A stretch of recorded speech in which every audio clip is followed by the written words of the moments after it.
In today's video, we're going to take a quick look at the Titanium Keychain Prybar from the folks at Schrade and have a quick talk about Schrade and U.S. jobs.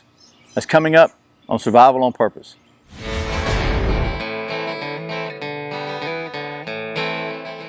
Welcome back to Survival on Purpose. My name is Brian. Thanks for joining me. So the folks at Schrade were kind enough to send me one of their Titanium Keychain Prybar tools, and we're going to get down to the old stump top in a minute and talk about this and the specs on this. And also, I do a lot of Schrade reviews here, as you know, and I get a lot of comments from time to time about the fact that Schrades are made in China now. They used to be made in the USA. You know, what's up with that? Just a lot of comments and questions about that general topic. So, at Blade Show a couple of weeks ago, I had the opportunity to speak with Russell Taylor from Taylor Brands, who is the parent company of Schrade and Old Timer and Uncle Henry. So I actually just flat out asked him, what's the deal with Taylor Brands and Schrade and, you know, USA manufacturing versus China manufacturing and all that. So we're going to talk about that too after we take a quick look at the Prybar tool. So let me get you down the old stump top. We'll take a quick look at this and do a couple of tests with it. And then we'll see if we can clear up some confusion about Schrade manufacturing. Okay, so the official name of this Prybar tool is the SCTP-T2 Keychain Pry Tool, the folks at Schrade. It's made of 6AL-4V stonewash finished titanium, which gives it a weight of like a half an ounce or 14 grams. It's about 3.5 inches or 8.8 centimeters long. This thing's about $32 on Amazon because it is titanium, and it features some pretty cool stuff. First of all, it's got a pry bar on one end, and you can also use it as a scraper.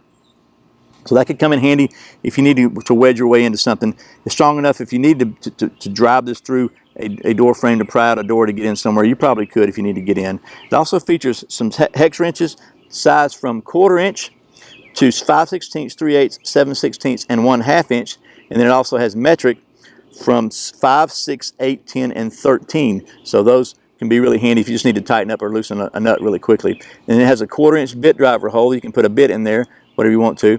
A bottle opener, a small flathead screwdriver here on the end, and then a strap cutter here. I think this is a really handy little tool. Again, it's very lightweight. You can put it on your keychain. It could come in all kinds of handy. But one of the things I think it could be really handy on is a strap cutter. So we're going to check that out, and then we'll get to talking about Schrade. Let's try it on some seatbelt material, and we'll just see how well it cuts this. Put some tension on it. Seatbelt's under tension. Let's just see.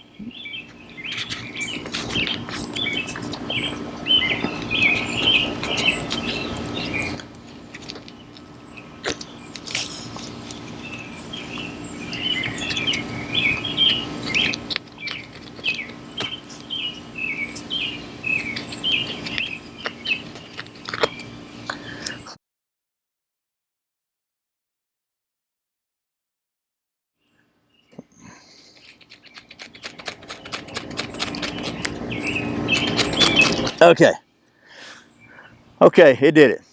But I have to tell you the truth. I'd hate to be trapped in a submerged car trying to cut myself out of a seatbelt with this. You better be able to hold your breath. Not the best cutter I have ever seen. And I gotta be honest with you, I was kind of wondering about that. In my opinion, most really good strap cutters have got a really long angled blade that really allow you to slice. This is more of a hook that it just didn't do a good job, plain and simple. So there you go, there's that. Okay, well that was a little bit of use, very little, of the Schrade Keychain Prybar tool from Titanium. It does have some neat little features. I just kind of wish the strap cutter would cut strap. You know, at $35, I'm not sure this is something I would buy. But if you are, you know, if you do have a need for some of these things and you want something that will fit in a wallet or on a keychain, you know, it might be valuable to you. I just wouldn't count on the strap cutter for cutting much strap. I bet it'll open a box like nobody's business. So, you know, thanks to the folks at Schrade for sending me this so I can show it to you. And, you know, but I got to call them like I see them. And which, by the way, I mentioned that to Russell Taylor from Taylor Brands, who is the parent company of Schrade, in Blade Show a couple of weeks ago. Let him know that I had something coming up. It was going to be a less than glowing review. And like has happened before, he had no problem with it. Honestly had no problem with it. As a matter of fact, whenever something like that's happened in the past, he's always thanked me for the feedback, and they've actually used it to try to improve the products. Speaking of Blade Show and Russell Taylor, there's been a lot of talk and confusion and frustration and whatever else because Schrades used to be made in the USA. If you look at an old Schrade knife, it says USA on it, and now you look at a Schrade knife and it says China on it. And the general assumption among a lot of people is that Schrade fired a bunch of American workers, and moved their factories to China. So I actually asked Russell Taylor about this at Blade Show to try to get the true story, what actually happened, you know, with Schrade and Taylor Brands and all the above, and what that deal is. And so here's what I found out, just cut to the chase. Schrade Knives have been in business for a long, long time, making knives in the United States. The early 2000s, they went out of business. I don't know if they filed for bankruptcy or what, but they're out of business. All their workers are laid off. Their factories are closed down. It's a done deal. It's finished. Taylor Brands, not in the picture yet, right?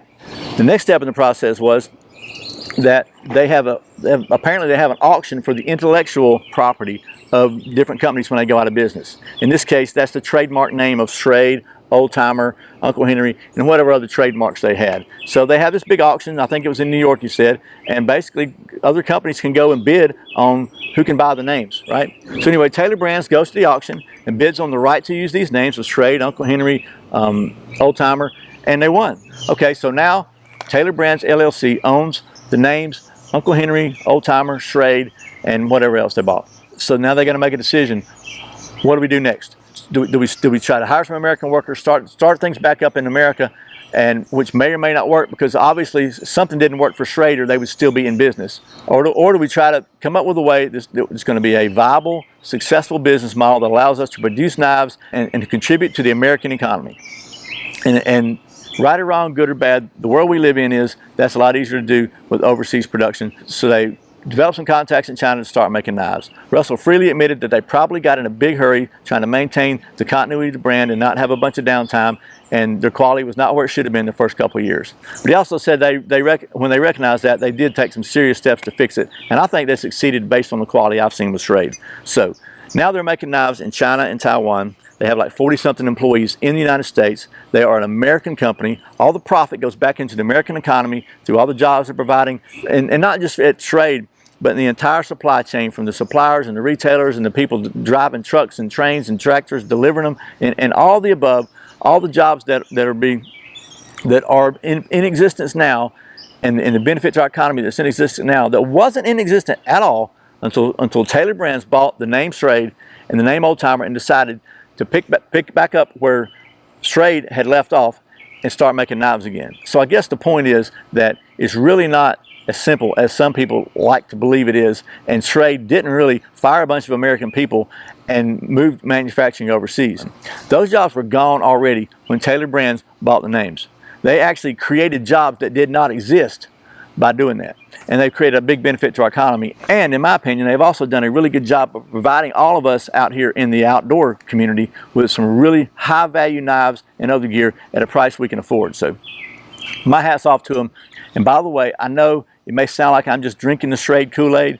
I checked Russell's story out on the internet. I did some research, and it's true. You know, you can do it yourself. You can check it up. Just Google Taylor Brands and Schrade and see what happens. So anyway, I'll stop rambling. That's just an issue that a lot of people have had questions, comments, and concerns about. So I thought I would just go straight to the source and get the answer. So hopefully this answers some of your questions. Thanks again to Schrade for sending me this pry tool. I wish the strap cutter cut straps.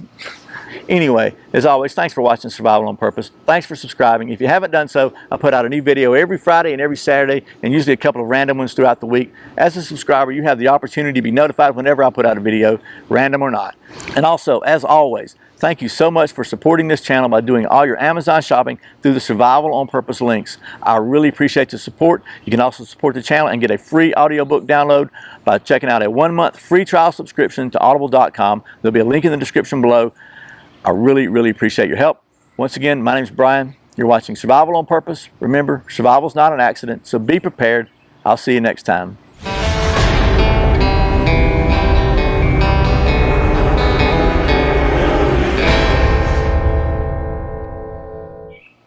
I guess the point is that it would be really great if it worked a lot better. 2000 something.